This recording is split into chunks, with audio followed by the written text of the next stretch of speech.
공부하는 개미의 주식 사냥 일지. 안녕하세요. 사냥개미입니다. 자, 사냥감 포착 카카오뱅크라는 제목으로 종목 분석 영상을 한번 찍어보게 되었는데요. 주식 종목을 추천한다기보다는 제 개인적으로 여러 가지 분석의 시각을 이용해서 종합적으로 분석해 본 결과 요즘 같은 시기에 유의미한 또 좋은 승리의 결과를 가져올 수 있는 종목이 아닐까라는 생각이 들어서 여러분들께도 한번 공유 드리고자 이 영상을 찍어보고 있습니다. 거시적 분석부터 수급적, 기술적, 재무적 분석까지 네 가지 분석의 시각을 이용해서 한번 종합적으로 종목을 뜯어볼 테니까요. 제 의견에 동의하시면 뭐 매수를 하셔도 좋고 의견에 동의하지 않으신다면 또 뭐 댓글이나 이런 쪽으로 의견 남겨주시면 저와 또 함께 그렇게 논의하고 토의하는 시간으로 또 한번 서로가 발전을 이룰 수 있지 않나라는 생각을 해봅니다. 자, 그럼 거시적 분석부터 한번 볼게요. 어제 다른 경제 시황 분석 영상에서도 말씀드렸던 내용이긴 한데, 자, 장단기 금리차라는 게 있습니다. 단기 금리는 우리가 2년 미만 정도를 의미하고요. 장기 금리는 이제 10년 이상을 의미하는데, 장단기 금리차를 볼 때 보통 10년물 채권과 3개월물 채권도 많이 보고 또 10년물 채권과 2년물 채권도 많이 봅니다. 근데 이제 장단기 금리 차를 좀 더 디테일하게 들여보려면 결국엔 10년물 채권과 3개월물 채권의 금리 역전에 대해서 한번 좀 짚어볼 필요가 있어서 제가 이 그래프를 띄웠고요. 보시다시피 요즘이 아주 장단기 금리차가 많이 역전된 시기입니다. 코로나 시기 때도 한번 역전됐었고, 요때 리먼 브러더스 사태 때 한번 역전됐었고, 버블 한번 터졌을 때, IT 버블이었죠. 2000년대 초반, 2001년도 한번 있었었고, 이때는 사실 너무 예전이라 좀 언급드리기는 그럴 것 같고요. 어찌됐건 이렇게 장단기 금리차가 역전이 될 때 가장 피해를 보는 업종이 은행업입니다. 네, 근데 왜 카카오뱅크를 추천하냐고요? 그거는 이제 계속 들어보시면 알겠죠? 자, 어쨌든 은행업이 장단기 금리차가 역전될 때 피해를 보는 업종 중에 하나인데, 왜냐? 이제 설명을 드릴게요. 우선 단기 금리라는 게 있고, 장기 금리라는 게 있죠. 단기 금리는 국가의 어떤 정책적인 요소에 의해서 많이 변동이 됩니다.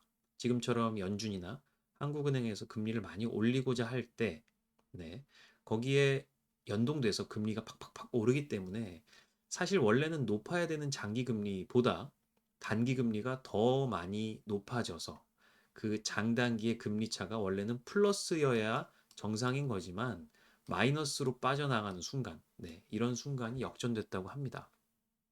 근데 은행은 사실 저희가 다들 아시다시피 고객들의 예금을 유치하고 또 기업들 혹은 개인들에게 대출을 하면서 이 예대 마진을 가지고 살아가는 기업이에요.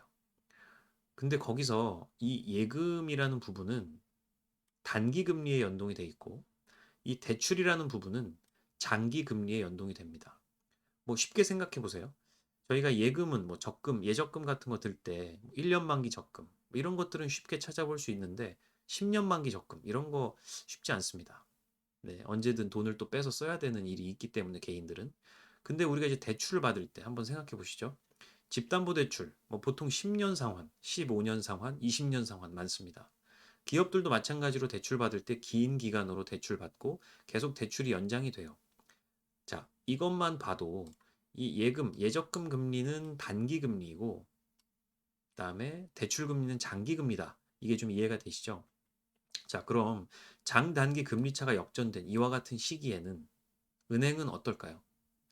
단기 금리는 이미 정책적인 요소 때문에 많이 높아진 상태고, 장기 금리는 뭐 거의 보합이거나 아니면 뭐 그대로 조금만 높아진 상태겠죠. 자, 그러면 은행 같은 경우는 사실 대출 이자가 높고 예금 금리가 낮아야 이득입니다. 그렇겠죠? 대출에서 금리 이자를 높게 받아서 그 번 이자 수익으로 개인들의 예적금 이자를 비용으로 충당해야 되니까요. 근데 지금 같은 시기는 개인들에게 줘야 될 단기 금리가 너무 높아졌고 기업들이나 혹은 개인들로부터 받을 수 있는 장기 금리는 거의 보합이거나 조금밖에 높아지지 않았기 때문에 은행에서 말하는 순이자 마진이라고 하죠. 그러니까 우리가 흔히 표현하는 마진. 네. 뭐 예를 들면 매출이 발생해서 기업들도 그러잖아요. 비용을 주고 남은 게 마진이라고 표현을 하는데 은행은 그 순이자 마진이라고 하는 게 사실 이익입니다. 근데 그 이익이 자꾸 줄어들고 있는 거죠. 이와 같은 장단기 금리차 역전 시기에는요. 자, 근데 여기서 이제 제가 말씀드리고 싶은 건 이렇게 장단기 금리차가 역전된 시기가 언제까지 지속되진 않을 겁니다. 제가 예상하는 건 한 12월 중, 뭐 늦어도 1월 안으로는 이 장단기 금리차의 저점이 다져지고 다시 반등이 일어날 것이다라고 보고 있어요. 왜냐하면 금리를 한도 끝도 없이 높일 수는 없을 테니까요. 자, 그러면 반대로 장단기 금리차가 역전되는 시기에는 가장 피해를 보는 업종이 은행업이었다면 장단기 금리차 역전이 해소되는 시기에는 가장 수혜를 보는 업종은 반대로 말하면 은행이겠죠. 예. 그래서 지금 가장 피해를 보고 있는 업종이 또 수혜를 보는 업종으로 바뀔 수가 있다라는 겁니다. 근데 그만큼 은행 업종이 많이 주가가 떨어졌으면 이때쯤부터 떨어졌을 때 미리 매수를 시작해야 나중에 오를 때 이익 구간으로 진입할 수 있겠죠. 이미 오르고 있을 때 다 올랐는데 사는 건 주식 투자가 아니죠. 네, 그래서 일단 거시적인 흐름상으로 보면 제가 그렇게 장단기 금리차 역전이 곧 해소될 것을 예상하고 지금부터 슬슬 매집을 하는 게 낫지 않겠나라는 생각을 해보게 된 것이고요. 실제로 이 장단기 금리차 역전이 해소되는 구간, 그리고 이 시기와 같이 장단기 금리차가 기울기가 플러스로 접어드는 구간들에 대해서 어, 이 은행업종과 관련된 대표적인 우리나라의 주식이 어떻게 주가 흐름이 움직였는지에 대해서 제가 한번 방향성을 짚어봤는데요. 실제로 봤을 때 네, 뭐 한국투자금융지주, 보통주, 사실 여기는 정확하게 말하면 은행주라고 보기는 어렵지만 어쨌든 금융지주 회사이긴 합니다. 자, 제가 아까 말씀드렸던 시기가 요 시기, 그리고 요 시기, 그리고 요 시기, 여기, 네, 여기, 또 여기, 그리고 요쪽. 네. 요 시기는 지금 뺄게요. 요 시기는 아닙니다. 이거는 생각해 주지 마시고, 요렇게 하나, 둘, 셋, 넷, 다섯, 여섯 개 구간. 장당기 금리차가 저점을 찍고 반등할 때, 장당기 금리차가 플러스로 기울기가 올라갈 때, 올라갈 때, 올라갈 때, 올라갈 때, 여기도 올라갈 때죠. 이렇게 총 6개의 구간을 제가 한번 그래프가 어떻게 됐는지 보았는데, 일단 한국투자 금융지주는 네, 1, 2, 3, 4, 5, 6번 구간에서 이 구간 정도를 빼고는 보통 다 상승하는 흐름을 보여줬습니다. 자, 그리고 신한금융지주 회사도 1, 2, 3, 4, 5, 6. 네, 아까 말씀드렸던 이 구간 1, 2, 3, 4, 5, 6번 구간과 비교해서 보시면 장단기 금리차가 플러스 기울기로 네, 우상향할 때 주가도 함께 우상향하는 모습을 보실 수 있죠. 자, KB금융지주까지 한번 볼게요. 여기는 제가 1번 쪽은 보면은 이 앞에 쪽은 데이터가 없더라고요. 그래서 여기가 2번이라고 보시면 됩니다. 2, 3, 4, 5, 6번. 자, 장단기 금리차가 역전이 해소되는 시기 혹은 장단기 금리차가 플러스 기울기로 우상향하는 시기. 네, 그 시기마다의 어떤 특징은 좀 다를 수 있습니다만 경기 침체를 앞두고일 수도 있고 침체 이후일 수도 있고 당연히 침체 이후일 때가 더 주가 상승이 높겠죠. 침체를 앞두고서는 사실 그 긴장감 때문에 주가의 상승이 그리 크지 않을 수 있다라는 점은 있습니다. 예를 들면 이런 시기처럼 이때가 코로나 때 급속하게 침체됐던 시기였는데 그 전에는 상승분이 크지 않았죠. 근데 침체 이후에 다시 장단기 금리차가 플러스로 기울기가 올라갈 때 이렇게 큰 상승 흐름을 보여줬다라고 볼 수 있겠고요. 뭐 주가 흐름을 보면 거의 한 27,000원에서 예, 고점은 뭐 6만 6천 원까지 거의 2배 이상, 2배 반 정도 되는 그 정도의 상승 흐름을 보여줬습니다. 뭐 기간은 거의 한 2년 좀 안 되는 기간이죠. 네, 이렇게 좀 중장기적으로 봤을 때 이러한 흐름을 보여준다라고 말씀드릴 수 있겠습니다. 자, 그리고 이제 거시적인 이유에 대해서 좀 설명을 드렸고 수급적인 이유에 대해서 한번 설명을 드려볼까 해요. 우선은 제가 지금 이건 제가 유료로 쓰고 있는 프로그램인데 수급 분석의 분석이 참 용이해서 제가 돈을 주고 있는 돈을 쓰고 있는 프로그램입니다. 같이 공유를 한번 드려볼게요.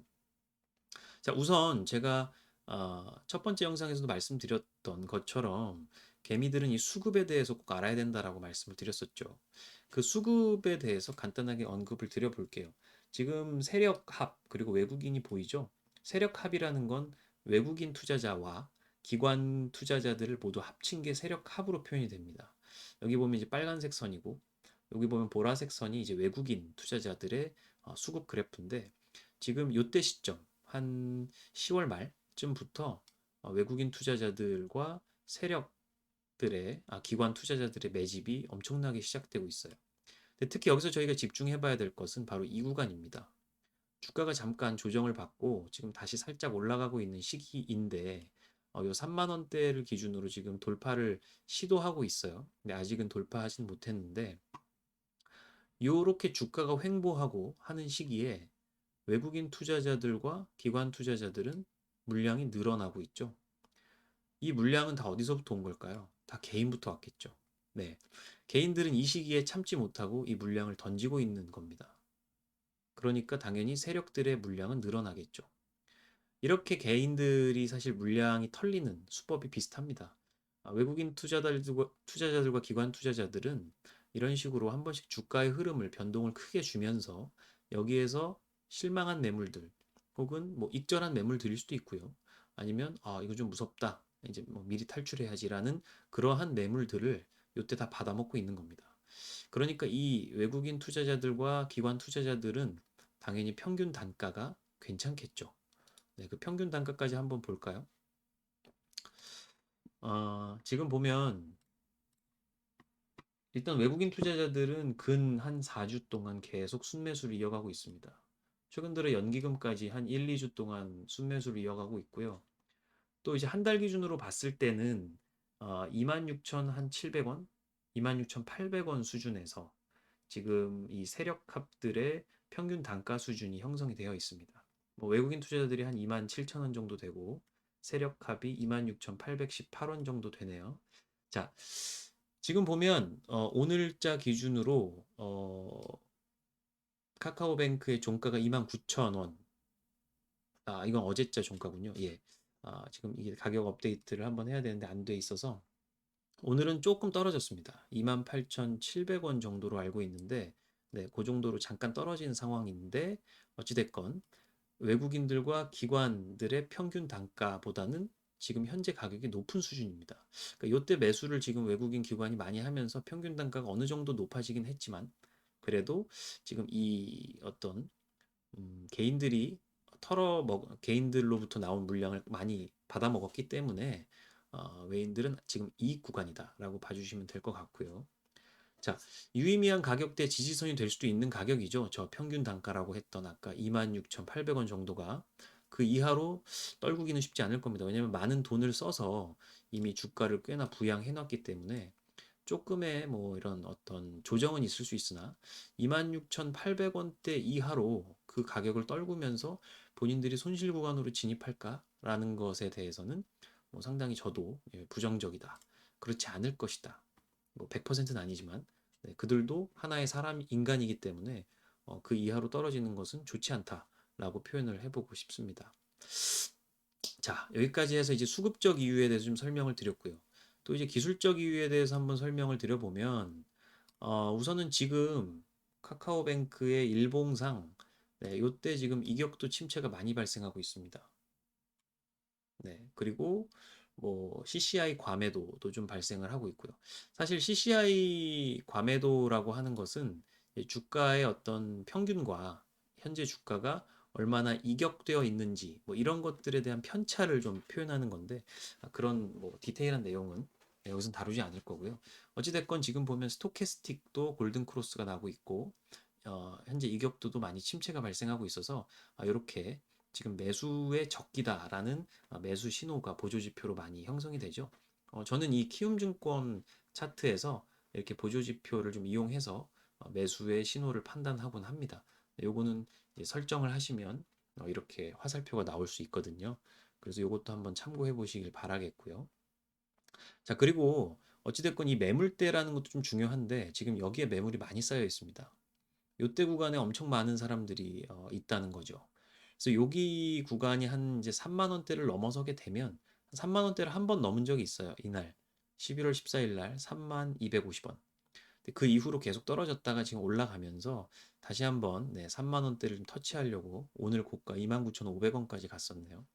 하고 있는 상황이기 때문에 3만 원 그 전 고점을 좀 넘어가면서 이 큰 매물대를 돌파하면 그 이후에 있었던 매물대 뭐 한 이쯤이 될 수도 있죠. 한 4만 원대까지 또 한번 볼 수 있지 않겠나라는 기대 또는 예상을 해보고 있습니다. 자, 여기까지 해서 기술적인 분석을 또 한번 해봤고요. 마지막으로는 이제 재무적인 이유에 대해서 한번 설명을 드려볼게요. 카카오뱅크라고 하는 기업이 은행이기 때문에 은행에서 어찌됐건 가장 중요한 거는 은행이 돈을 잘 버느냐겠죠. 어떤 기업이든 돈을 잘 버는 기업이 좋은 기업이니까요. 근데 지금 카카오뱅크 같은 경우는 실제로 우리가 봐야 될 건 바로 이 순이자 마진, 순이자 손익이라고 하는 이 부분을 좀 봐야 되는 거죠. 네, 여기 보면 이제 주황색으로 표현되어 있는 이 순이자 손익이 지금 카카오뱅크가 상장한 이후로 계속적으로 상승하는 흐름을 보여주고 있습니다. 이건 지금 분기 재무제표를 제가 보는 건데, 지금 실제로 한 순이자 순익이 한 2,500억 가량으로 늘어나고 있어요. 아까도 말씀드렸지만 요즘 시기가 은행권에는 그렇게 좋지 않은, 좀 안 좋았던 시기입니다. 장단기 금리차 역전이 되면서 순이자 마진이 좋지 않았을 시기임에도 불구하고 지금 카카오뱅크 같은 경우는 이렇게 순이자 손익이 계속적으로 우상향하고 있는 모습을 보여준다라는 것이고요. 좀 더 디테일하게 뜯어보면 이 순이자 손익의 구성 요소들이 있습니다. 이 중에 저희가 좀 유의 깊게 봐야 될 건 바로 여기 보이는 대출 채권 이자. 요게 은행의 어찌 보면 가장 큰 매출원이죠. 대출을 해주고 거기서부터 받는 이자인데 그 대출 채권 이자도 지금 2021년 1분기부터 계속적으로 상승하고 있는 흐름을 보여주고 있고요. 또 그 반대로 이자 비용 쪽을 봤을 때 예수부채 이자 요 부분이 바로 이 고객들, 즉 개인 고객들에게 줘야 하는 이자입니다. 당연히 이 부분도 당연히 같이 상승을 하는 것이 맞겠죠. 근데 이 두 개의 큰 대출 채권과 예적금 그런 이자의 차이가 이 순이자 손익은 계속 증가한다는 걸 보면 결국엔 카카오뱅크로부터 실제로 집담보대출이나 뭐 기업대출 같은 것들이 점점 늘어나고 있다. 고객들이 카카오뱅크를 신뢰하고 그쪽으로부터 대출을 받고자 한다라고 볼 수가 있고 물론 공격적으로 영업을 하고 마케팅을 하는 이유도 있습니다. 왜냐하면 후발주자이기 때문에 이미 뭐 KB금융이나 신한금융지주나 뭐 그 이외에 뭐 우리투자 뭐 이런 우리금융 이런 데들은 이미 시장을 선점하고 있는 우리나라의 큰 대형 은행들이기 때문에 카카오뱅크가 이 큰 자이언트들 사이에서 살아남으려면 당연히 열심히 마케팅도 하고 홍보도 하고 여러 가지 뭐 베니핏이 있어야겠죠. 그래서 영업 비용이나 뭐 마케팅 비용도 꽤나 나가는 것으로 알고 있습니다만 어찌됐건 젊은 세대들이 이제는 점점 온라인 뱅크에 익숙해지고 있고 앞으로는 이 카카오뱅크가 가진 여러 가지 또 다른 플랫폼들을 이용하면서 카카오가 가진 그런 고객 풀을 또 손쉽게 끌어올 수 있지 않나라는 생각도 해보고 있습니다. 뭐 이 영상에서는 짚어드리진 않겠지만 저도 이제 뉴스 기사를 보다가 뭐 간단히 그런 집담보대출이 뭐 1조 원이 넘었다라는 또 기사를 한번 본 적이 있어요. 카카오뱅크로 뱅크에 집담보대출이 1조 원을 넘었다. 그만큼 사람들이 이제 또 카카오뱅크라는 온라인 뱅크를 계속적으로 이용하고 있다라는 걸로 유추해 볼 수가 있겠죠. 자, 이상으로 해서 제가 전체적으로 한번 그림을 그려드렸습니다. 거시적인 분석부터 해서 뭐 수급적, 기술적, 재무적으로 이 카카오뱅크라는 종목이 얼마나 유의미한지 또 괜찮은지 앞으로의 전망은 어떨지 이런 부분을 좀 다각도로 평가를 해봤고요. 뭐 여러분들께서도 같이 어느 정도 공감을 해주시면 뭐 매수를 함께 해봐 주시면 좋겠고 저는 이미 매수를 들어가 있는 상태입니다. 그래서 뭐 저도 이제 계속 갖고 있을 예정이기 때문에 뭐 한번 생각을 같이 해봤으면 좋겠고 또 다른 생각이 있으시다면 댓글로 남겨주시면 같이 토의해보면서 서로에게 도움이 되는 시간이 되지 않을까 생각해 봅니다. 자, 그럼 이상으로 이번 영상 마치도록 하겠고 사냥개미였습니다. 감사합니다.